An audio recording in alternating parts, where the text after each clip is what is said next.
Everyone has an opinion these days, but it isn't always right. I offer the second opinion. Feel free to give me yours in the comment section below. Let's get into the question and response, then I'll deliver the second opinion. Dear Abby, in a few days, the second anniversary of my husband's death will be here. We were together for 40 years.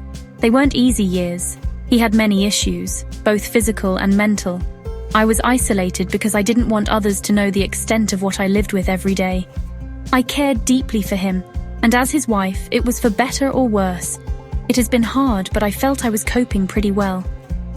I'm 63 and I thought my life was over.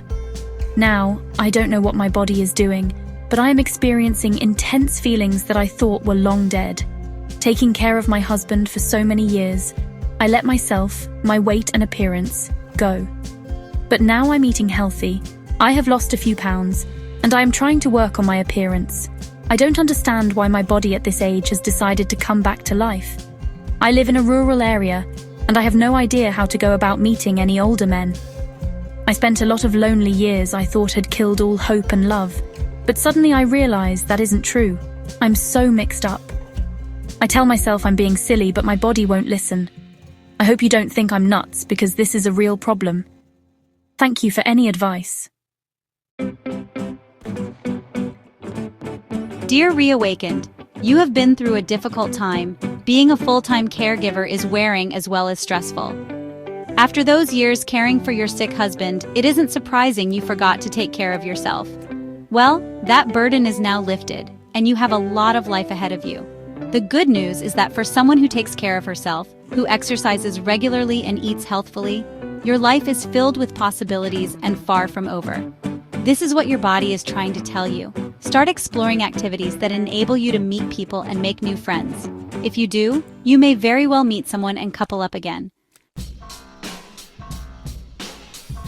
Wow, the lies told to women in order to protect them from reality. It doesn't actually protect them. It just has them running into the wall with no seatbelt. Ma'am, Abby will not tell you the truth, but I will. It is over. The only way a man you desire will give you attention is if you offer those ancient buns to a younger man for some fun time. So, it's awesome you have been in the gym. Let's back it up momentarily. I understand it was a task, taking care of a sick spouse. Apparently you put on weight during the marriage, so the feeling may have been mutual throughout the 40 years. Doesn't sound like you're working at 63, so he clearly took care of you too. This is the thanks he gets? Wow. Marriages aren't solely the feeling and experience of the wife, as Abby seems to project. Rest in peace to your husband. I totally understand getting out there to seek some attention. Just don't have the highest expectations because you've experienced what a lot of people don't get these days. Security, be thankful, have fun, and be safe.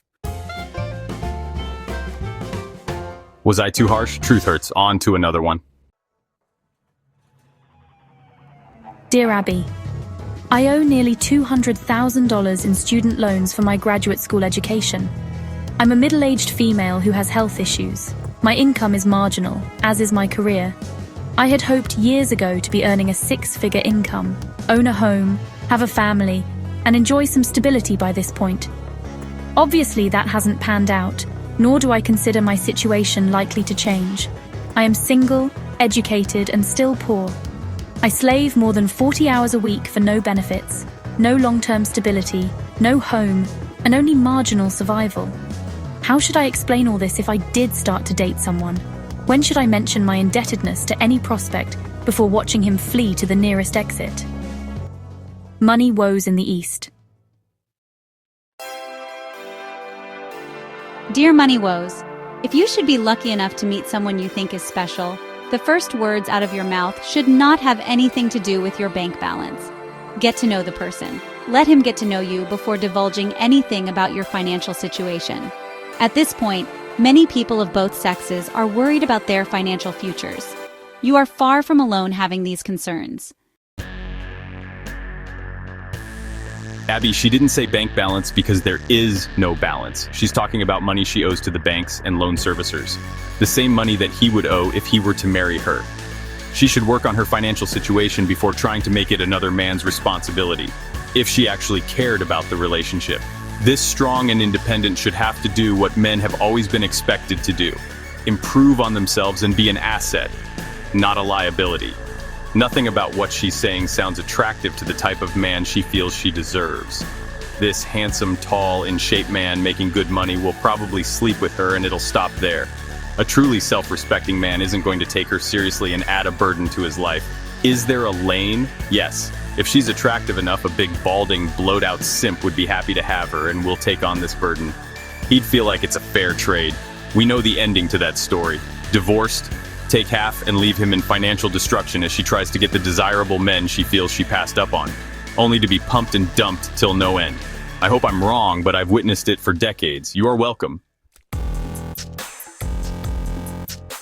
What's your second opinion? Comment below, like, share, subscribe, and, just keep giving opinions. Please like and subscribe. The article link is in the description box below. Thank you so much for all of your support.